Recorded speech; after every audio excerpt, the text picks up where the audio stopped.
এইরূপে কিছুকাল গত হইলে ব্রজমধ্যে রামকৃষ্ণ জানু ও বাহুদ্বয় দ্বারা চলিতে লাগিলেন।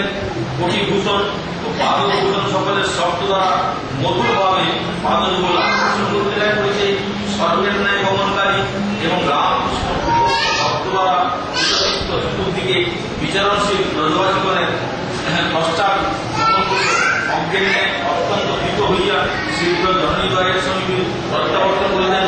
স্নেহবশত হরিতস্তমা জননীদ্বয় অঙ্গরূপ অঙ্গরাগে সুন্দর দেহ নিজ পুত্র বাহুদ্বয় দ্বারা আলিঙ্গন চলনা করিয়া কণ্ঠাঞ্জলিত সেই বালকদ্বয়ের মনোহর নন্দ হাস্যযুক্ত দর্শনান্বিত পূর্বক আনন্দ লাভ করিলেন। যখন কৃষ্ণ বলরাম অঙ্গরাগণের দর্শনীয় পরিমাণ ক্রীড়া পরায়ণ হইলেন, তখন ব্রজঙ্গরাগণ উচ্চ বৎসগণ কর্তৃক ইতস্তত অনুদৃশ্যমান এই বালকদ্বয়কে দর্শন করিয়া হাস্য করতে করতে বিহারী বিস্মিত হইয়া সাথীগণ আনন্দ অনুভব করিতেন। যখন মাতা যশোদা ও রোহিণী ক্রীড়ারত অতি সফল নিজ বালকদ্বয়কে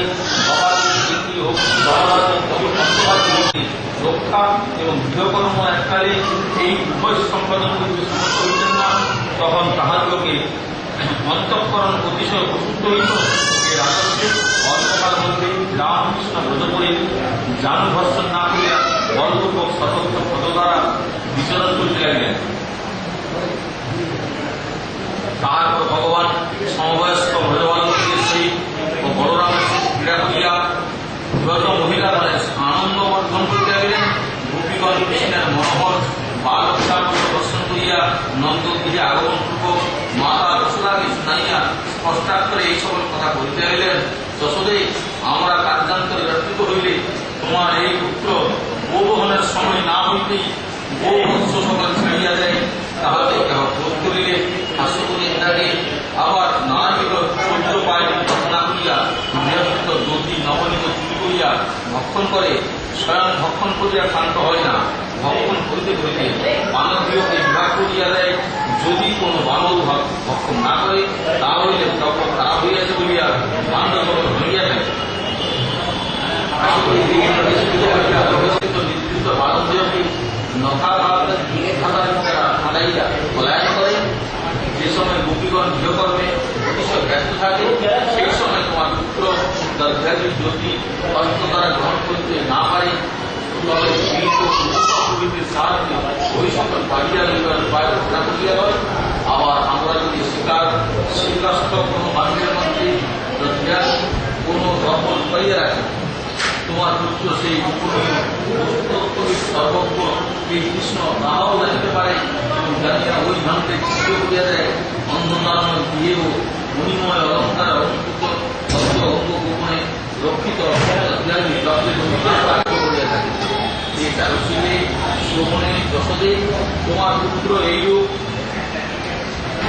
চৌর্যবায় দ্বারা কার্য নিষ্পাদন পূর্বক আবার শ্রেষ্ঠতা করিয়া থাকে, যে আমাদের পরিষ্কৃত গৃহ মধ্যে বলমুক্ত পরিত্যাগ করে সম্পদ সমাধিত ওই চঞ্চল কৃষ্ণ সাধুন্যায় বসিয়া আছে।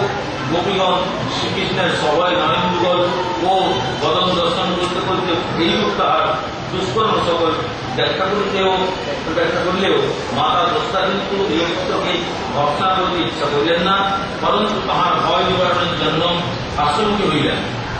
অনন্তর একদিন কৃষ্ণের সহিত ক্রীড়াপরায়ণ বলরাম প্রভৃতি গোপবালকগণ যশোদাকে বলিল, মা, কৃষ্ণ মৃত্যুতা ভক্ষণ করিয়াছে।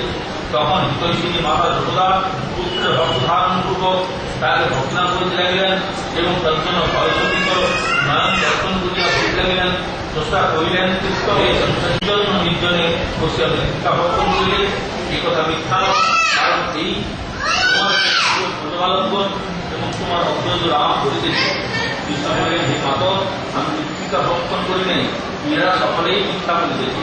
ইহাগুলিকে যদি সত্যবাদী বলিয়া মনে হয়, তবে তুমি স্বয়ং আমার মুখ দেখো। মাতা যশোদা বলিলেন, যদি মৃত্তিকা ভক্ষণ না করিয়া থাকো, তবে মুখ ব্যজন করো। মাতা এই কথা বলিলেন, সর্বশ্রেষ্ঠ পরিপূর্ণ লীলাময় নররূপধারী ভগবান শ্রীকৃষ্ণ তৎক্ষণাৎ বদন ধারণ করিলেন। মাতা যশোদা শ্রী সদানন্দ ভগবানকে আবর্জন্য অন্তরিক্ষ সকল পর্বত সমুদ্র সহিত গৌরব নক্ষত্র তারাতপস জ্যোতিষ চক্র সৌর আকাশ জল তেজ বায়ু ইন্দ্রিয়ার দেবতা ইন্দ্রিয় মন শব্দাদি ইত্যাদি সমগ্র বিশ্ব দর্শন করিলেন।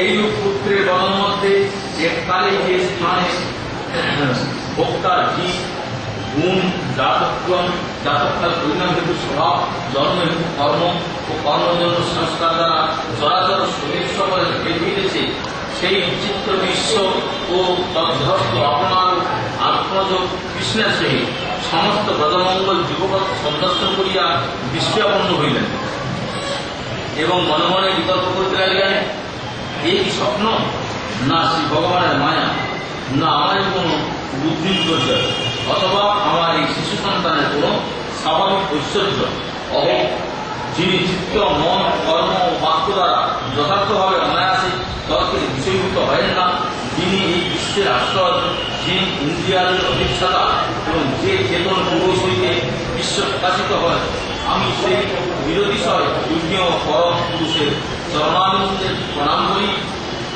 আমি যশোদা ওই ব্রজেশ্বর মন্দিরের যাবতীয় সম্পত্তির অধিষ্ঠাত্রী পত্নী, উনি আমার পতি, তিনি আমার পুত্র।